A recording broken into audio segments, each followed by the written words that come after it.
Welcome to your Next Stop podcast.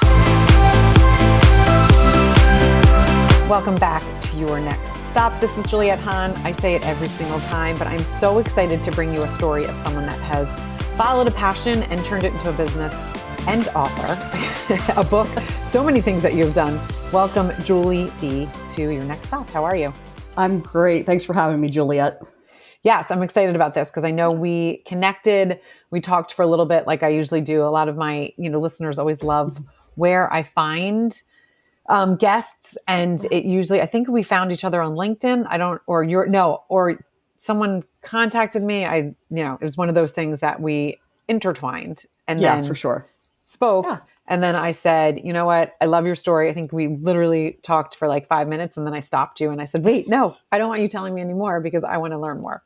So people can find you on Instagram and it's the Julie B, B-E-E, and that's underscore after that. And then also on LinkedIn, you are the author of Burned, and that is how business owners can overcome burnout and fuel success.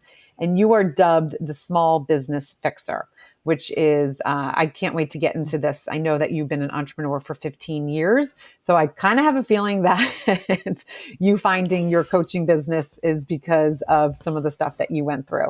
So if I've seen some stuff. Yeah. Yeah, I think so.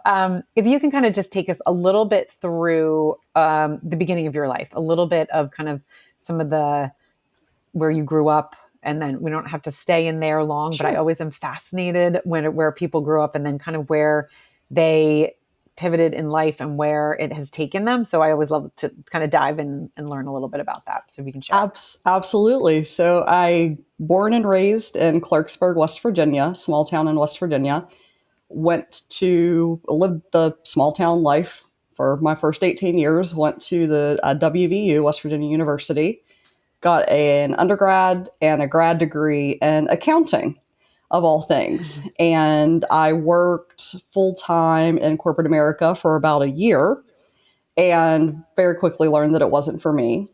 So from there I went, that was a big pivot of, I just spent all this time getting these 2 degrees and now what am I going to do? Well, I went and worked for smaller businesses for a few years after that. And so almost my entire career has been spent either working for or running a small business, which is I think it's a unique thing about me. And in 2008, I was working for a small business, running their accounting, their office, their marketing, kind of doing all of it, teaching myself a lot of digital marketing stuff at the time. Lost my job. They were a residential home builder. So in the housing crash of '08, lost my job there. And job prospects were not great, even for accountants. It turns out my mom was wrong. Even if you have an accounting degree, does not mean you're always going to have a job. So I decided at that time, I had really started playing around with social media. And back in '08, this was before even Facebook was available publicly. It was still just at college campuses. So I started a digital marketing agency, niched down a few years later into specifically social media, and ran that for 15 years, ran my own business for 15 years. Exited that last year. So that was a big pivot. And the exit was for a lot of reasons. Burnout was one of them. I was just tired of a lot of things that was going on in the business. And through trying to figure out how to sell my company, I thought I had a sellable asset. Turns out that I didn't have a sellable asset because my team was not going to stay. And I didn't want to do the typical sell your business and then work 2 years for a new employer. So figured out how to exit it, land on my feet. And in that time between like COVID and last year, I managed to do things like write a book and get a book deal, launch a coaching business. And that's what I do today. I do primarily 2 things. I run a coaching company where I work one-to-one or sometimes do group coaching with other business owners. Usually they're B2B business owners or in service businesses, because we tend to burn out a little bit more, I think. And I focus that really it's profit, process, or personnel. Those are usually the 3 things from a business perspective that cause business owners to, struggle or get stuck. So really, it's not that I only help people who are in burnout. I think I help more people prevent burnout, quite frankly, than actually burn out and then fix that. So yeah, I coach and I have my book, and that's what I'm doing these days. So that's how I got there. I love that. And so we'll get into some of the Yeah. second parts, but some of the stuff that always fascinates me is what you in your household, what did you see? What were your parents doing? Were they, entrepreneurs? Were they working in, corporate America? Did they, since you were in a small town, what did Mhm. that look like as you as a child? It's funny. My mom actually was an entrepreneur, and I didn't know that until recently. She at the time she there was a time in her life where she sold Avon and had she said she had like 400 clients, which I can't even fathom that in the town that I grew up in. But I mean, if my mom says it's so, it's so. Right. I mean, I really came from a blue collar family. My brother and sister and I were the first generation of people from my family to go to college, and my grandparents, my grandfather worked in a factory. My dad worked in a factory. He actually lost his job when I was really little, and for the first 10 years of my life, I only saw my dad on the weekend because he would travel to a place in Pennsylvania to work. But then all the factory jobs dried up, and then he ultimately got a job as a school janitor. So my parents, I went through a transition with them where we were not wealthy, but like, typical middle class, to my dad losing his job and my mom having to go back to work without a college degree. So when I was a teenager, my mom was a kindergarten aide and my dad was a school janitor. So it was very interesting to kind of go through that transition. Mhm.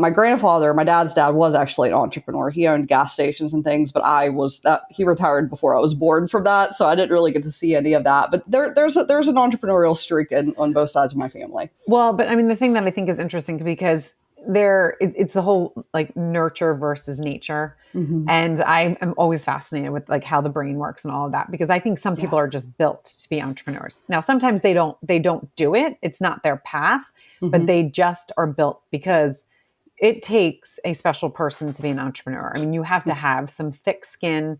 You have to know how to pivot. You have to know how to like kind of ride the highs and the lows because, we talk about this obviously often on this podcast, but Hmm. the highs are so high and the lows can be so low and it can happen within the same day. Yeah. I mean, it literally can happen in the same day.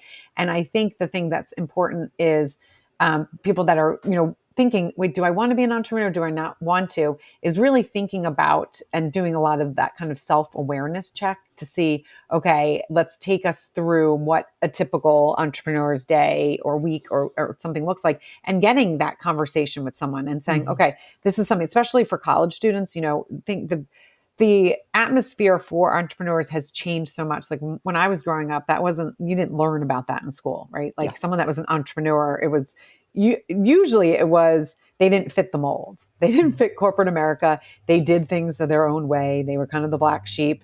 They, kind of beat to their own drum, which I always resonated with. I always thought that was like so cool, even though I did go into corporate America Hmm. because that is just, I thought that was the path I should go, and then became, an entrepreneur. And now actually I'm working for a company again because of my entrepreneur, my entrepreneur kind Yeah. of feel. Then someone, kind of snagged me up and said, hey, I want you to now do this in our company.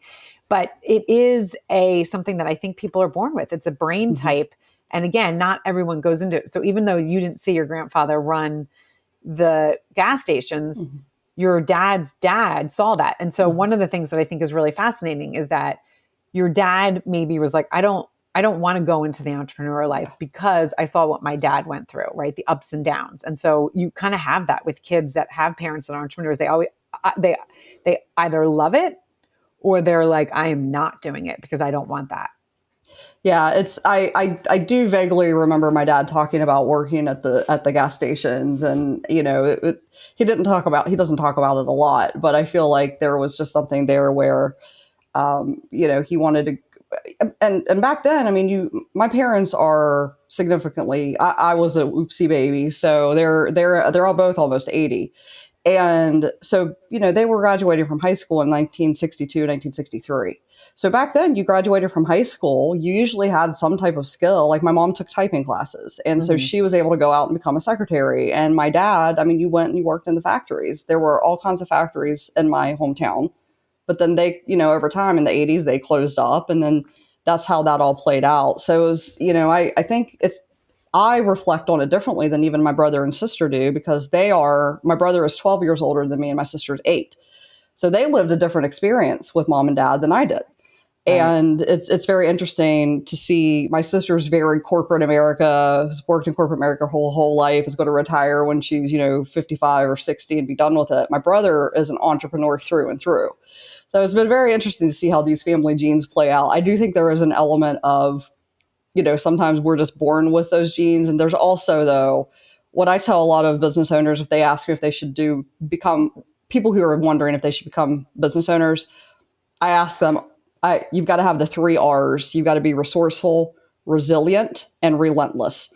Mm-hmm. Those 3 things. And the relentlessness, that's like you got to have the drive to keep going. You've got to just have that drive to go after it, because there's nobody waking you up in the morning Right. telling you to go to work or telling you even what to do when you get there. So you've Mm-hmm. got to have that relentlessness to keep moving forward and just keep pursuing the goal. Yeah. And also I think you also have to have a love for what you do, Mm-hmm. right? Because if you don't have that love, that all those R's they're gonna dry up. If you're Yeah. all of a sudden like, you know what, I actually don't really like what I'm doing.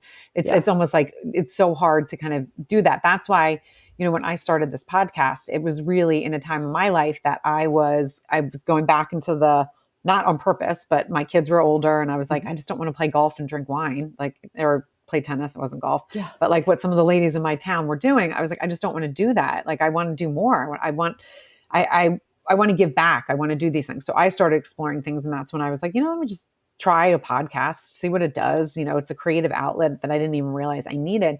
But and it's a guest that I always bring up, and it was her story that really fascinated me.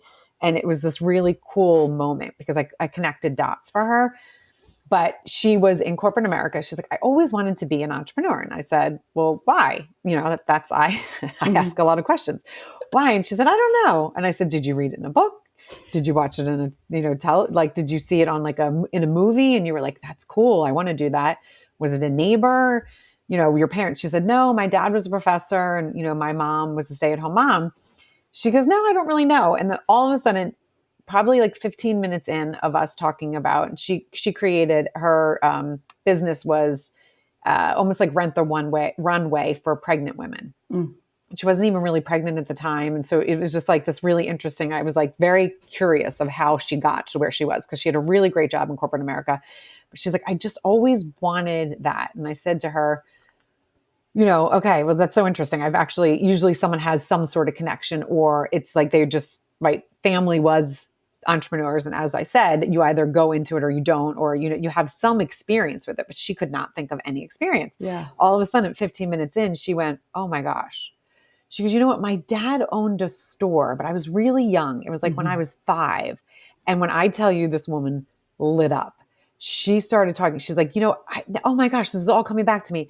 My neighbor and him owned this store, and we would go and we would sit and we would have like dinners, and my mom and dad would dance. And it was like this really fun time. It was really only a short time. And I don't know if that has anything to do with it. And I said to her, was there a difference between the entrepreneur dad walking through the door versus the professor dad? And she said, oh my gosh. Yeah. I said, you've been chasing the feeling that you Mm-hmm. got from your dad when you were little. She's like, he was so happy doing that. She goes, he wasn't unhappy as a professor. He just, it wasn't his passion. There's a fulfillment that comes with being an entrepreneur, and I think that the fulfillment comes from a variety of things. For some people, it's having flexibility. Like my dad had surgery last week, and I was able to take a few days off during this crazy time, right? During this book launch time, but take a few days off to be there for him and to help take care of them. And that was fulfilling. I know one of the reasons that I started down this path was it's the community element and the how much entrepreneurs actually pour into their local communities. You go to any baseball or softball or t-ball field, and you're going to see a banner of a local business that's up there. When your kids events at schools need sponsored, or when there's something going on in the community, when there's a flood that goes through the community, a lot of the times it's the small businesses in that community that step up, donate time, donate money, donate resources to helping the local community. And I think that is what is my driving factor behind why I'm a business owner, because growing up in a small town in West Virginia, I saw how important community is everything there. I mean, that's, your whole family lives in one community, usually cousins, second cousins, third cousins.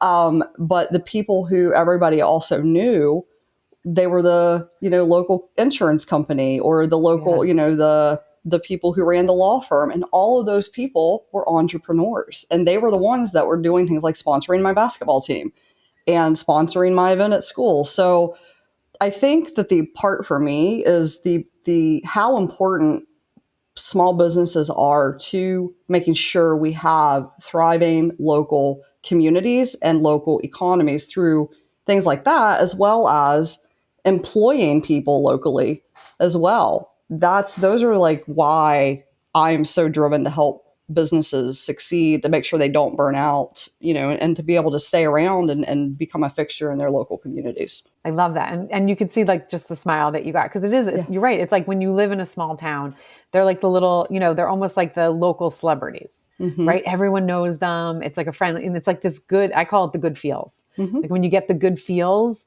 is, Yeah. wait, I love that. I need to follow that. So that's like something that, when I used to do some coaching, it was some of the stuff that I've talked about. Like you have to figure out what those good feels are and you need to follow those. And sometimes it might not turn into a business, but you need to follow those good feels to kind of be fulfilled in life. And maybe it's a hobby. Maybe it leads to what you're meant to do. But Mm-hmm. following, it's almost like the breadcrumbs you kind of follow. And it's the good feels that like, hey, and not doing it blindly and not having, and I don't want to say that there's a purpose, but I think sometimes people don't always follow the good feels because they're nervous in the good feels, right? They're like, Mm-hmm. oh, I don't know, something bad's going to happen, or I don't know what to do in this. But I'm someone, I am someone that beats to my own drum. I always do that. And I live, I don't always have the good feels, but Yeah. when something feels good, I'm like, I need to explore that a little bit more because there's something there. So if you can take us down a little bit, as you started this business, obviously you started your business that you sold that you were young. Mm-hmm. Can you take us through maybe like 3 key points that you can share with the listeners that you really took from it, that you learned? And then I would love to get into the coaching and your book and how that all came about. Yeah. So my first business, one of the most, let me think here. One of the most pivotal points was hiring my first employee, which led to hiring my second employee, which, brings about a lot of freedom, but also a lot of, different types of work, different kinds of Mm-hmm. work, and sometimes challenges and pressure there. So that was a pivotal point because I was able to really learn how to be a leader as a small business owner. And I didn't do it perfectly. Leadership is one of those things. I think it's one of the most humbling things you can go through, especially when you go through it as a small business owner. But I think that, I learned how to be a leader. I learned how to make decisions, make hard decisions, coach people. That's really, I think, one of the first places I learned how to really sit and listen and not dictate what the path was, but actually ask the question, what do you think we should do? And really provide a pathway for people to grow into themselves and grow as somebody who makes decisions and isn't just looking for somebody to give them all the answers. So that was a really important point. Another point was when we decided to niche down into. We actually started working with in that business and with DTC businesses. So basically e-com businesses that were selling something direct to consumer. And that was really, anytime I think you can figure out like a pathway to niche down and make your audience smaller, you're going to have more effective results as a business owner. So that was a really important point. And that decision came out of, it wasn't my first decision. That was actually very employee led. My employees were like, they were excited about working with those companies. And so that was a moment of, well, you got to let go of the reins. You want your people to be Yeah. excited about what they're coming to work for. So that was an interesting moment in time because I feel like that was one of the first decisions that huge decisions for a company that I really said, okay, what do you guys want to do with this business? Yeah. So that was a good time. And then, even I would say early on, I made the decision to, a lot of our contracts were like month to month contracts. I really believe in getting into a business, getting quick results, making an impact quickly, and not having my clients feel like they're locked into something long term. And that was a really important decision because it made it, revenue was a little bit harder to predict, but it was a great selling feature, and it was also something that I felt really, really good about. Hmm. So I think I learned that lesson of it, and that has trickled over into my coaching business. So, a lot of business coaches, and I've done coaching multiple different ways. I've signed year-long contracts. I've done 6-month contracts for my own coaching for myself. But I knew when I started coaching, I didn't want to have those 6-month contracts with my clients. So I do 4-week. It's very intensive. It's 90 minutes a week for 4 weeks straight. That's usually the block of time that I ask for. Because I wanted to get in, I wanted to triage, diagnose, get on track for one thing in the business. We're not fixing everything. We're going to fix one thing at a time and help my clients make progress in what they're doing. And so far, that's been a really successful model for me. And, and I think what probably helps as you're talking, with people is that you've had the experience. So it's not like you're just like, hey, I want to become a business coach because I got a degree in as a business, in a business major. You've been in the trenches. And as you said, you've taken some of the things that you learned in your small business that you had for 15 years and now bringing it in here. So you are able to, and correct me if I'm wrong, you're really able to take that and be like, I know what I can do in 4 weeks because I know what has worked, and I know I don't need the year to take it that way because I'm confident in my skills. Yeah, I bring I feel like Liam Neeson when I say this, but I really do bring a unique set of skills to the table. I bring, almost 2 decades of experience working in small business, almost 16 years now of running my own small business. I have all of the accounting background. So numbers for me are like, Yeah. I can run through numbers very, very fast with no problem. And then I also have that marketing background in addition to just the experience of being an entrepreneur and also being a key employee to entrepreneurs. So sometimes what I end up doing, I actually do sometimes work with the employees of the entrepreneur if there is something, if it makes sense. And, usually that's something we figure out together. But sometimes it's the entrepreneur just needs leadership backup. They need support in that. Hmm. And so that's what they'll get called in to do. And I'll go through that same coaching style, but I'll work with an employee. It just depends on what's going on in the business and what is needed. So it makes it a little bit hard to sell because trying to explain to people what I do is difficult. It is not straightforward. It is nice to be able to hold up a book and say, "Oh, I also have this book. If you want to just spend $28 on that, great, do that." Right. But I rely on my testimonials from clients to help me with Yeah. overcoming objections and obstacles in my own sales. So Right. So your mom was a little bit right with the accounting. yes, she was. I'm thankful for the background. I didn't need to take an intro to accounting when I started. When I started my business, I understood all of the financial statements from the Right. start, and it's helped me a lot through the years. So it's a good setup for a career in entrepreneurship. I'm so happy that I have that background. Yeah. I mean, because that's one of the things that I feel like if you have the understanding of numbers, like, and because that is like, I do not. So like, Mhm. that's my one thing where I always need to outsource. Like, I'm like, yeah, nope. I have no sense. There's a long Mhm. history of, I'm dyscalculia. So I literally have a learning style in that. And so it makes it even more Mm. difficult.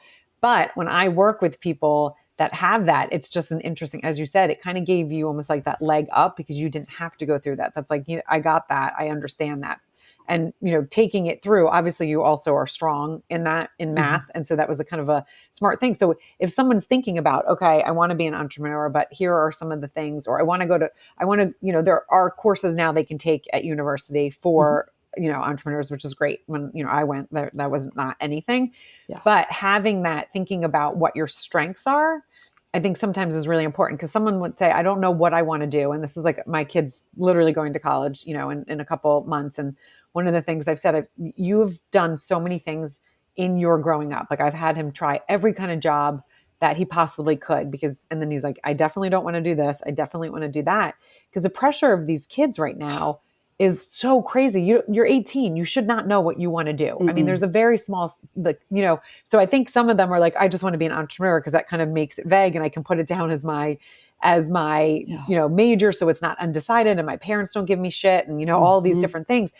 But it is one of those things. Think about what you are really good at and you like, even if you're like, I don't want to go into that. Like, I was talking to someone just recently, and they're super strong in history, but they're like, I don't want to be a teacher. I don't know what to do with it. I'm like, but just major in it, because you might find something that actually later can go into it. Why try to major in something that you're not good at and it's going to be more difficult? Like, don't do that to yourself. I don't think that unless you are going in a path of, my mom actually had, she could have been an accountant if she was a bookkeeper. So she had See, like she the liked that, jobs yeah. that she had. She went from Yeah. secretary to bookkeeper. So math just runs, and my sister's an accountant. So it's just like, I Yeah. think that is something that we've all inherited. But I think that I don't think you will ever regret investing in yourself and learning a skill. I think where today's challenge is how expensive college can be, Yeah. and that isn't necessarily that's definitely not the right path for everyone. In fact, Totally. if I don't have children, but my wife and I talking about this, if we did have children, unless they 100% they were like, I want to be a doctor, or I want to be a lawyer, or I want to, like, those technical things, engineer, Yep. even, unless they knew for sure, and we were like, yeah, that's for sure what they need and want to do, I would have a hard time sending my child to a 4-year university. I would probably encourage them to do like trades or go to community college for a little bit, to hopefully not, get into debt, and to not have to struggle with all of those things that so many people, continue to Yeah. struggle with today, because they did go down that path. They went down that traditional 4-year degree, and you're going to get a job where you'll make enough money. Well, that's not necessarily the case. So, Yeah. yeah, I do not envy parents who are in that position, who like are trying to create and send out into the world functional humans who benefit society. And yeah, you're like, don't pay all that money, or like, unless you know for sure, or just go live for a little bit. Like, I can't imagine. I don't envy that role. No, and you know what? He's a soccer player. He's Okay. going to play college. He was recruited for soccer, and so that makes it that makes Little it easier. easier, because I played 2 sports in college. That was my path, but I wasn't good in school. I mean, I just dyslexia.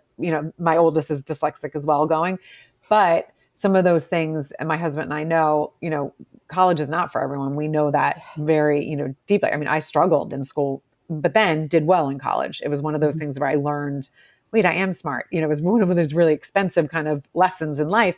However, it was a great, I got to Yeah. play and continue my, athletic career and all of those things. So, but it's tough. I mean, I've talked to so many parents that it is one of those things. Where we live, there is a school that you can go to in high school and kind of do some trades, and that is really encouraged, which is great. There is opportunity, but not every place has that.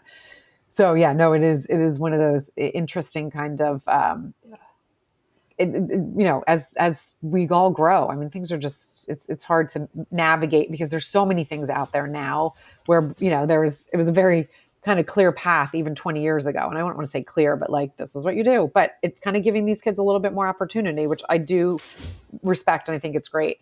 So I now would love to talk about your book. I mean, so Yeah. what made you decide, hey, I want to be an author, as I'm running, doing all this stuff? It's funny. That was something that's always been on my bucket list. Entrepreneurship was not, but being an author was. And I, I have written, not published, like 3 other books. I have literally 3 other books on the cloud that, Love like, that. that's not it. That's not it.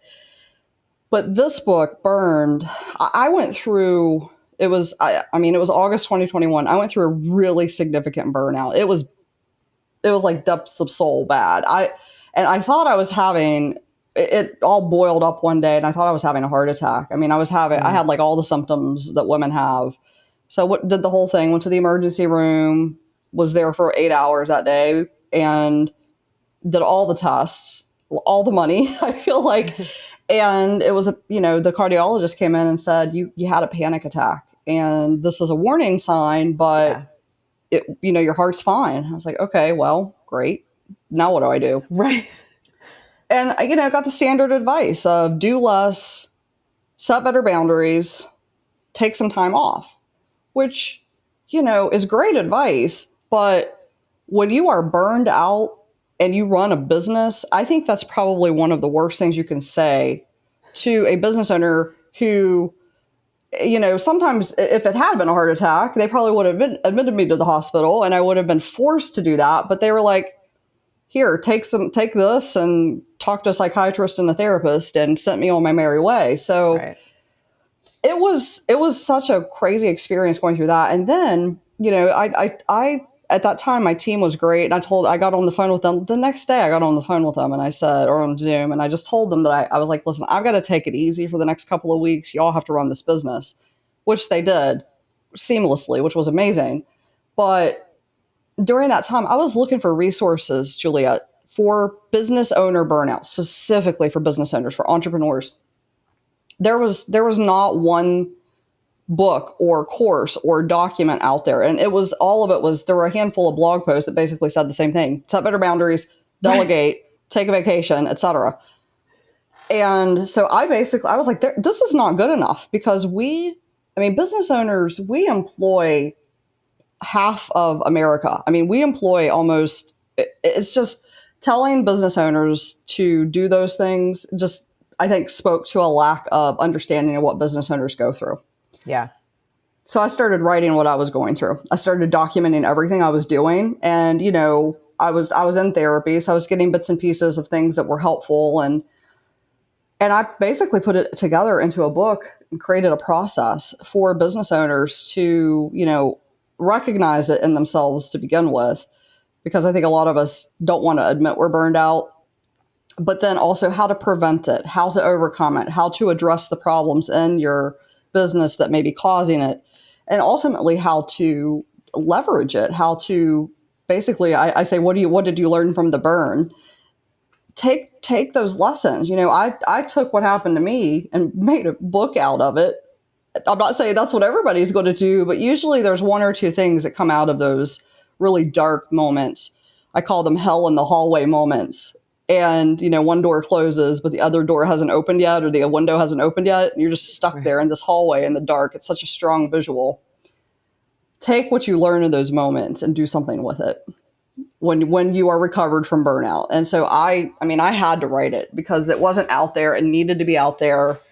And thankfully I found a publisher who felt the same way. And that's kind of the story of how that book was born. I love that. Now, did it just flow out of you, or was this something that took you, like, was there times, because obviously you were like, okay, I'm going through my experience. So Yeah. I'm sure those parts were like easier, right, to Hmm. write down, but maybe not. So I'm just very Yeah. curious about this. Or was it like you were like, I know I need to do a process. I need to stop and really reflect on things that can help. How from start to finish, when you decided to do this, Yeah. did it kind of take you? What was your process for It someone that's thinking they want to do this? Yeah, it took me a little less than a year from the time I started writing it, which was probably October 2021, to the time that I felt like it was done and ready to submit to the publisher for the first round of edits. Yep. It was, yeah. So the first draft, I'm sure some authors are probably going to want to slap me when I say this, but for me, the first draft was the easiest.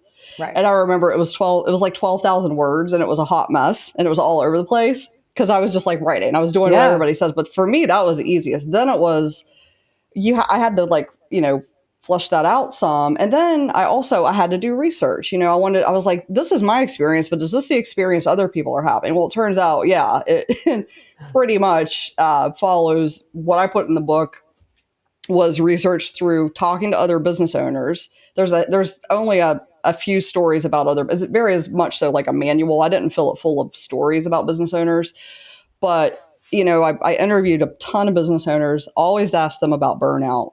And I also did as much data as I could find at the time. There really wasn't a ton of data about business owners going through research or going through burnout at the time. The only study that I could really find that had any, I think, real, I don't know, really good background and research behind it was a study that Capital One did. I mean, that was literally the only business owner burnout study I could find. So I went from there and just, dug into a lot of stuff. And it took about a year to write the whole thing and to get it to the point where I felt like it was ready to submit for the first time. And then there was another year of editing. So, I mean, it like writing it and getting it to the point of what's actually in this book was a 2-year process.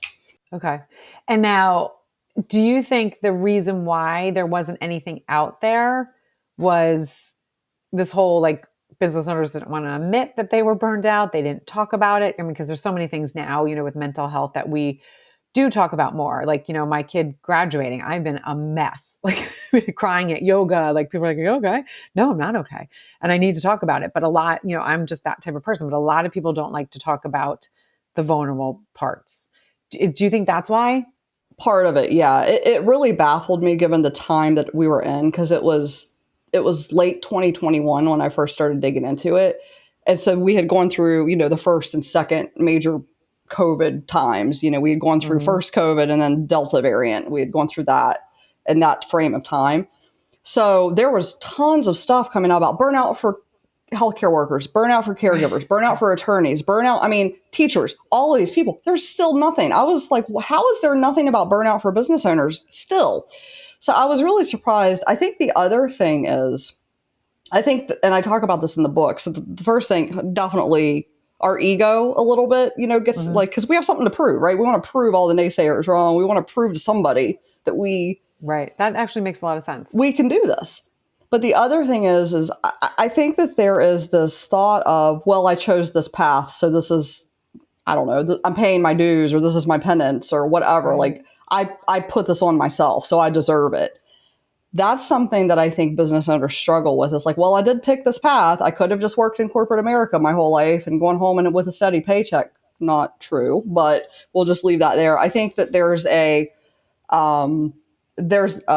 something around that thought that I think that's part of the reason why it wasn't being studied. And it's still not being studied as much as I would like it to be studied. That's one thing that I would like to fix. I got to get a sponsor to help me fix that. But I would really like to do studies. I want to do a study about how many business owners go out of business due to burnout.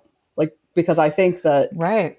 Cash flow related is usually number one and probably is always going to be number one. But I know a lot of business owners who have walked away from pretty successful businesses because they were burned out. They just couldn't do it anymore. So yeah. And I want to know that number. Yeah. And I think what you just said makes so much sense. And first, the ego, because right, when you start a business, it's like an idea. And there are so many people that, no, what do you mean? You can't do that, right? I mean, that's one of the things. You get those people that say, you can't do it. You can't do it. And you have that entrepreneur spirit of the person being like, no, I'm going to do it. As you said, the resilience, the toughness, I got to do it. I got to do it. I think that is a huge one to admit, okay, maybe this wasn't the right path. Even though I always say that there's never a wrong path. I believe that any path that we're on, we learn something from that path and we take something. If we are self-aware and we can sit and be like, okay, what did I learn in that path? And then take it to possibly the path that you're meant to be on. Yeah. Really take those pieces, almost like stepping stones. I mean, I know that sounds sometimes so silly, but it really is. And then what you said is that it's like, yeah, it's okay. I chose this.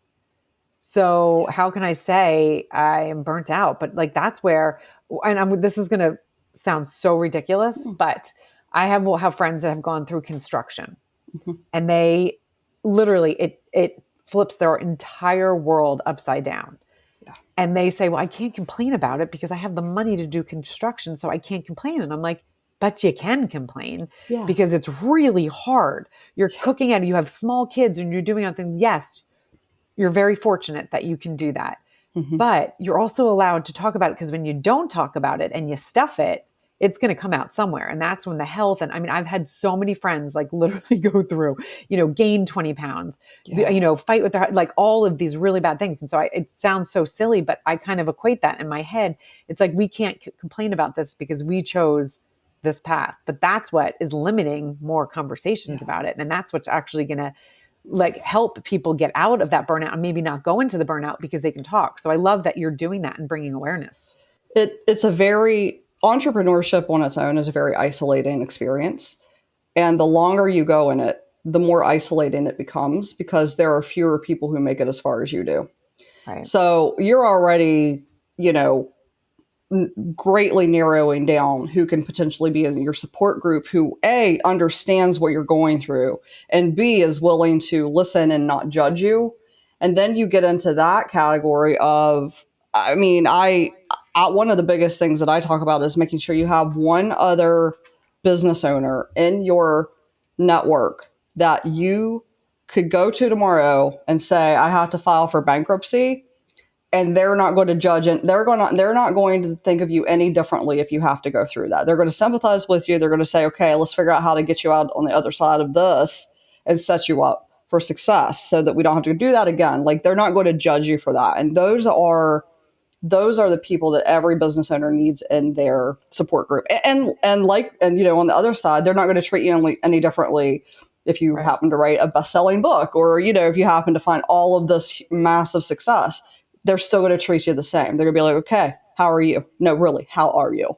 Yes. And happy for you. They're going Yeah. to push back on that. And you've got to have, I really feel like it's got to be another business owner, an entrepreneur, because as much as they want to understand it, if your best friend or if your mom or your family, your sister, your partner, your spouse, if they are not in that business journey, if they don't do it day in and day out, they are just not going to get it. They just don't understand.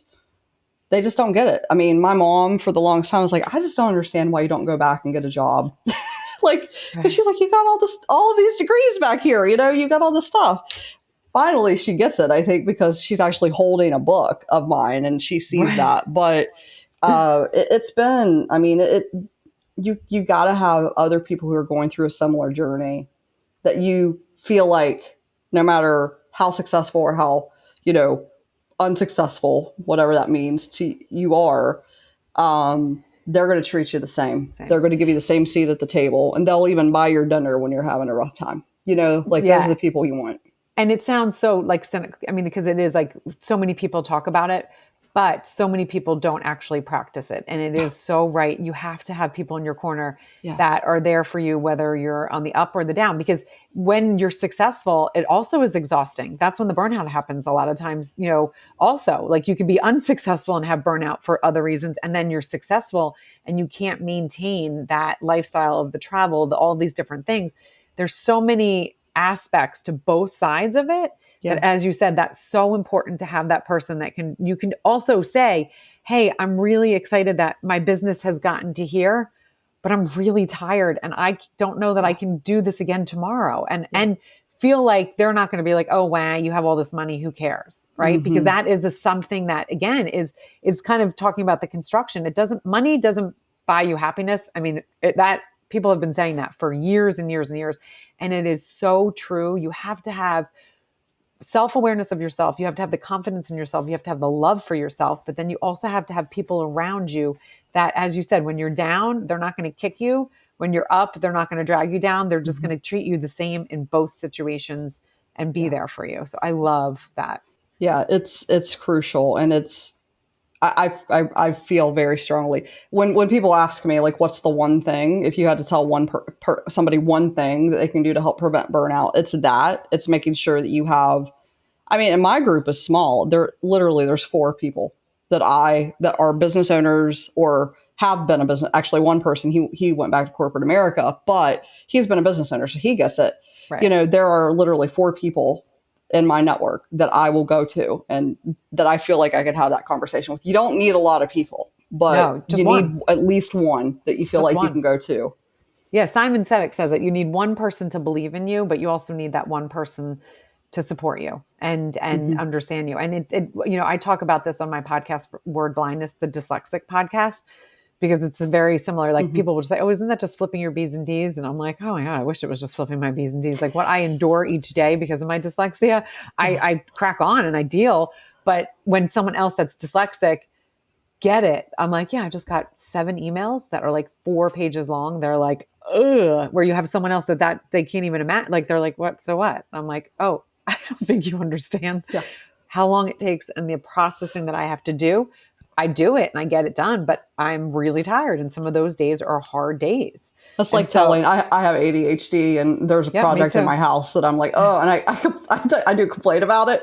And my mom is like, just get started. And I'm like, but it's not that simple. It's not that simple. It's not that simple, Mom. No, right. It's not that simple. I love that. Can you, Julie, hold the book up just so we can see it? Because it's a beautiful cover. It is. Yeah. I love it.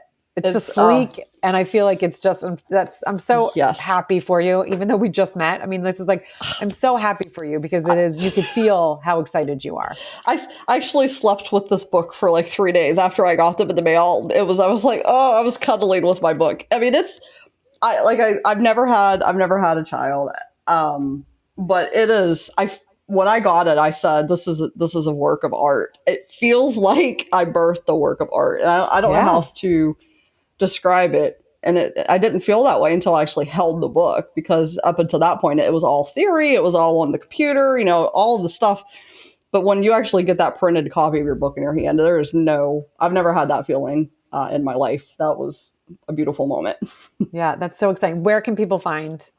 Anywhere books are sold. So Amazon, Barnes & Noble, Target, anywhere, any online retailer. You can also go to my website, thejulieb.com/burned. And if you buy it and then go to that site, I have like $2,000 worth of free bonuses, including how I got a book deal. That's one of the bonuses I'm giving away as a PDF. Oh, that's amazing. About how I did that. So all kinds of bonuses if you go to that and fill out that form. That's awesome, because people are going to want to know that. That's definitely, because that is, and I love that you're also willing, because I think that also shows your confidence in what you're doing. You're like, I can give you all this free stuff. You're still, if you're in a spot, you're still going to need me, because you still got to do it. You're still going to do right. Well, sometimes that's the hard part. But Julie, thank you so much for joining Your Next Stop. You guys know what to do. Like, rate, review, and share. You don't know who needs to hear this. You also don't know who right now is like, I want to get a book deal. I don't know how to do it. Is it worth doing a book? There's so many books out there now. Is it something that I want to do? Go to Julie's website and she will give you information there. Go to her Instagram, go to her LinkedIn, and connect, because you don't know who needs to hear this episode. So thank you so much, Julie. Thanks for having me, Juliet.